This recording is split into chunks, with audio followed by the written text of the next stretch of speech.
Hello and welcome to Dark and Stormy Book Club. In this episode, we're going to wrap up our Malice experience for 2023. It was put together rather quickly, so please excuse any of the editing mistakes. We try. Enjoy. I'm Ann Dart. I'm Tracey Stormy. And I'm Kathy Knight. And together we are It Was a Dark and Stormy Book Club, a podcast for mystery lovers. Welcome.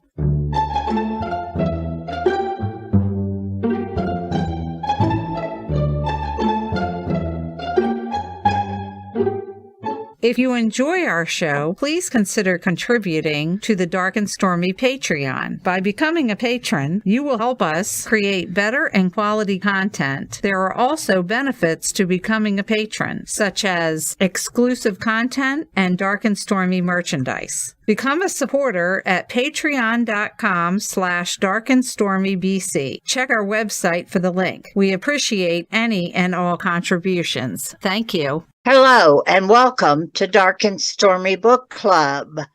Well, another year of Malice has come and gone. It's in the books. Nicely done. It was fabulous as usual. Blast.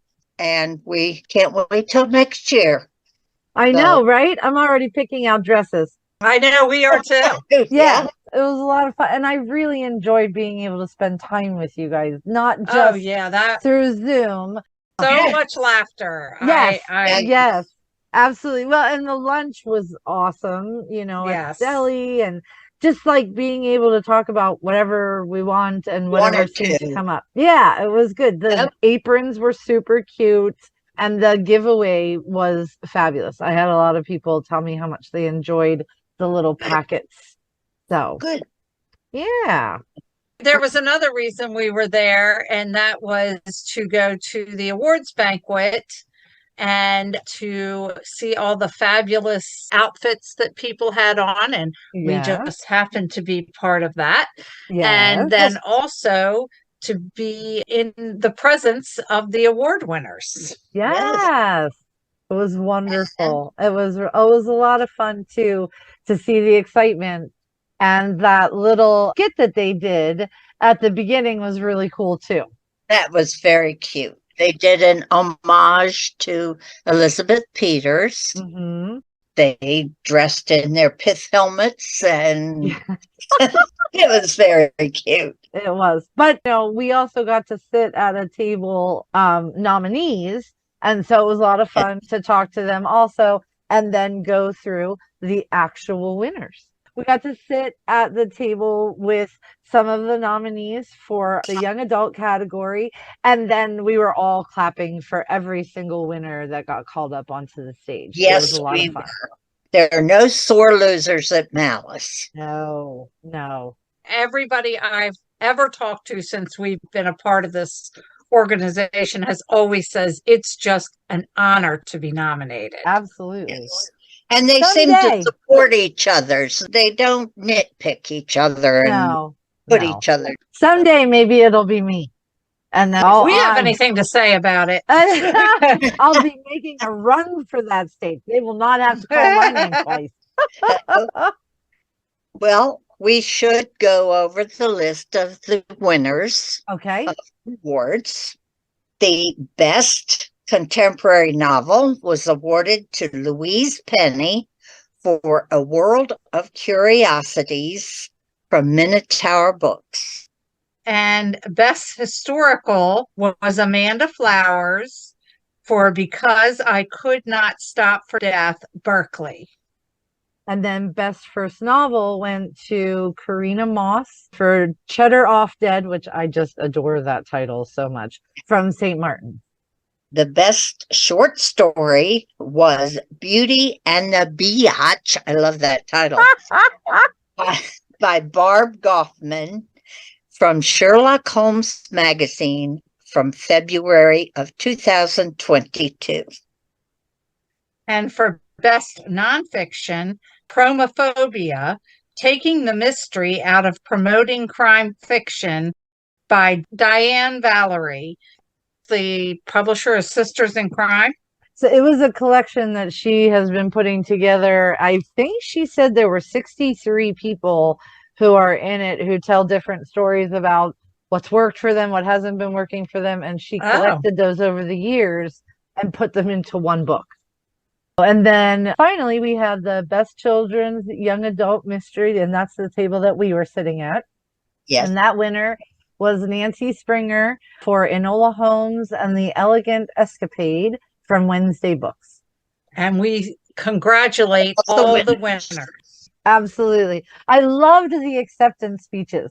I have to say, though, that I think one of my favorites was Amanda Flower, who just was like, I was sitting right in back of her. Yes. And her husband was having to put his hand on her leg because she was shaking so bad. And this was before they even announced her as a winner. I thought it was the most adorable thing. Absolutely. And she was truly shook to the core that she won. And I just thought it was beautiful. Yeah, it really, really was. And I loved the enthusiasm that she had. You know, I mean, everybody had great speeches, don't get me wrong. There were some people who weren't there, and so other people accepted for them. But she just really struck me as, what? What just happened? And I'm like, well, your name just got called, so you might want to go ahead and start walking if you can get your legs to work. It was really awesome. I love how much enthusiasm there is to get that little blood spattered teapot. And believe me, I won't badly, so I know what they're going for. But, you know, really just to be able to see the absolute excitement, and from our table, the excitement for anyone within their category to win. The excitement that there is a category that they were nominated at all is because from what I understand, a lot of the mystery literary ones do not include children's literature. The woman I was sitting next to saying that they're very honored that Malice Domestic Organization recognizes them as serious authors. Yeah, because look, do you not think that the kids who are reading are the ones who are going to be the adults who are reading? That's right. Absolutely. We need those kids. That's how that works. Start them young. That's right. They're going to shove these old fogies out of the way when they get up front. Old fogies. I haven't heard that in forever. I love it. And I feel like it is a viable category, and I am so happy. And I was so happy to see a lot of the authors really be excited about their own books, but then excited for the other people who are also nominated, and just celebrating the fiction and nonfiction in general. And that it's a big deal to be nominated and certainly to win. The energy in the room was just so filled with glee over everything that was going on. And I really, really enjoy that. Yeah. We are there for about 4 days. And I tell you, I am not joking when I feel like that 4 days flew by. Yes. Because it was so much fun. Yes. And for any of our listeners who have not had a chance, really treat yourself. Come, you will have a blast. I know we're podcasters and Misty's a writer, but it truly does not matter. Readers are just as embraced as all of us. Absolutely. Yes. Absolutely. Definitely. Well, and a lot of the panels I know are attended by readers because, so one of the panels that I went to was Create Your Own Cozy Mystery. That was a blast. It was led by Barbara Ross. There were a number of people on the panel, and we literally sent in suggestions and they picked things, and we made a whole mystery out of these suggestions. And it was a lot of fun. As a reader, you might not write, but you know how a cozy mystery story is going to go. And you know, sometimes you're like, oh, I really wish they'd do one where blah, blah, blah. I moderated a panel on detectives in fur coats. And so we talked a lot about cats and dogs. We also talked about pigs.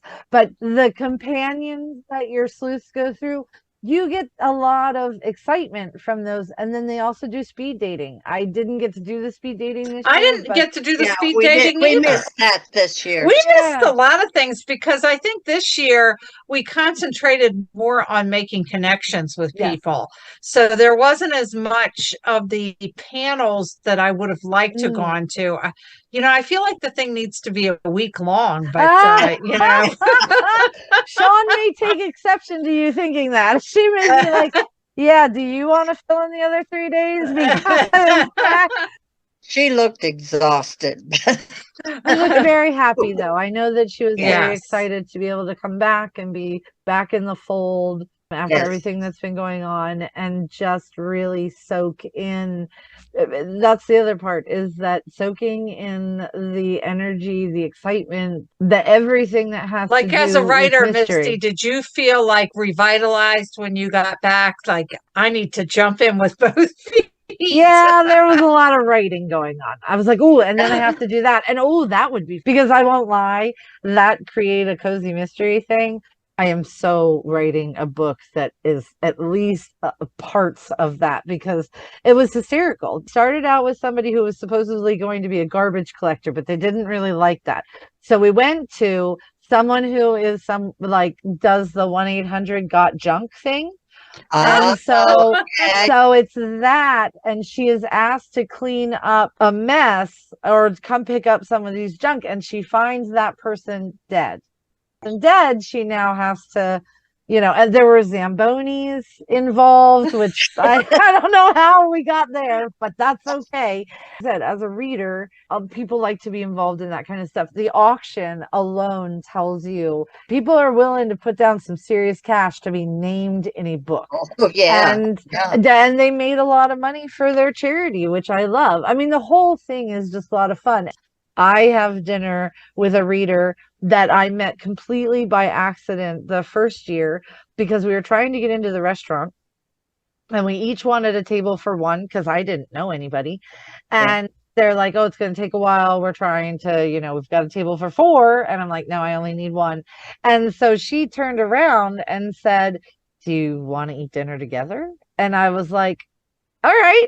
So we sat down, and that has been a relationship, a friendship the whole entire way through. And That's now every wonderful. Thursday, that is our time. So if I see her in passing the rest of the time, that's okay, because we already started off on the right foot by having dinner together. It's a community. I didn't see anywhere that you weren't just able to saddle up and say, hey, how's it going?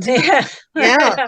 It was great to meet new people. Yeah. But it's always great to reconnect with authors and readers and people that you don't get to hear from every once in a while. It was good to see people like Leslie Karst, Ellen Byron, and L.A. Chandler, and Bruce Coffin. Desmond. Well, that's a new connection with somebody we've talked to but never met.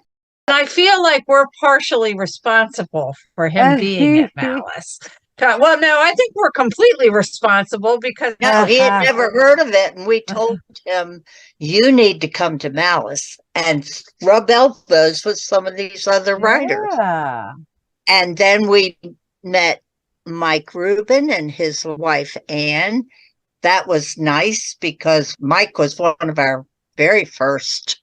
And we interviewed a lot of the nominees, especially the ones for new novel. So it was nice to put a face to a voice. And when you don't necessarily have a purpose for what you're talking about, because a lot of times with a podcast, you kind of want to stick to what you're doing.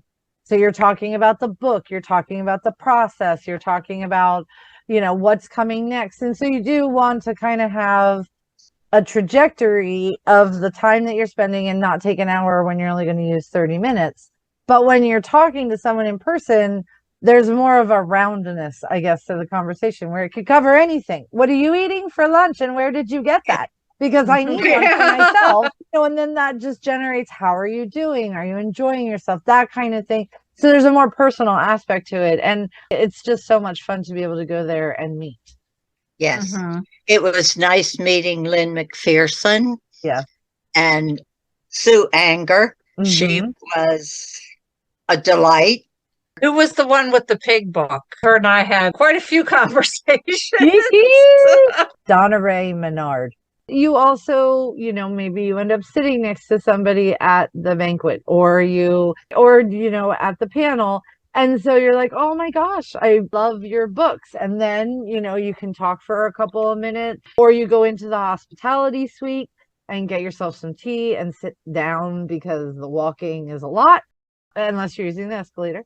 And then you just kind of hang out. I had a blast also doing the Kensington signing Saturday. Kensington brought in a bunch of books, just a flurry for a full hour of signing books and talking randomly to whoever stopped by.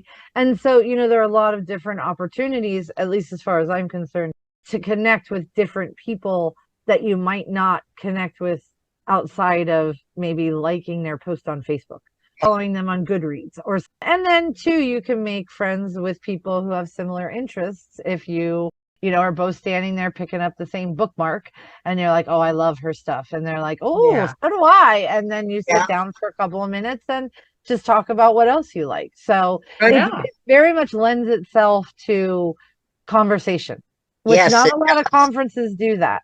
A lot of conferences, you're boom, boom, boom, here, there. Yeah, go here, and Yeah. you've got 5 minutes in between. And Yes, and I do feel like Malice definitely lends itself more to a little bit slower pace. And then the Poison Lady was there, which you never want to miss her. I've missed her every single year.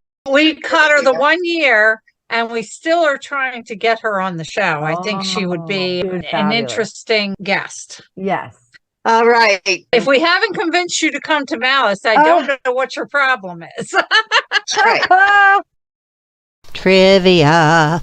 Last week's question was, Jeffrey Deaver was ahead of his time in 2001 when he A. had characters in space, B. he had characters using social media, C. he had characters use small-sized cell phones, or D. he had characters cured of cancer. The answer is B. He had characters using social media. Deaver's 2001 book, The Blue Nowhere, features criminal hackers, one using social engineering to commit murder, as well as a law enforcement computer crime unit. This week's question is, which author was a cook at the Fair Isle Bird Observatory? A. Sharon McCrum, B. Anne Cleves, C. Jeffrey Deaver, or D. Anthony Horowitz? Tune in next week for the answer. Well, that wraps up another edition of Malice and of Dark and Stormy Book Club for this week. We hope you enjoyed it. We hope you enjoyed our rambling on about how wonderful Malice is, but it truly is a highlight of our year. We look forward to next week. We will have a new book for you to look at, and be sure and join us then. And remember, Life would be boring without a little mystery. Bye.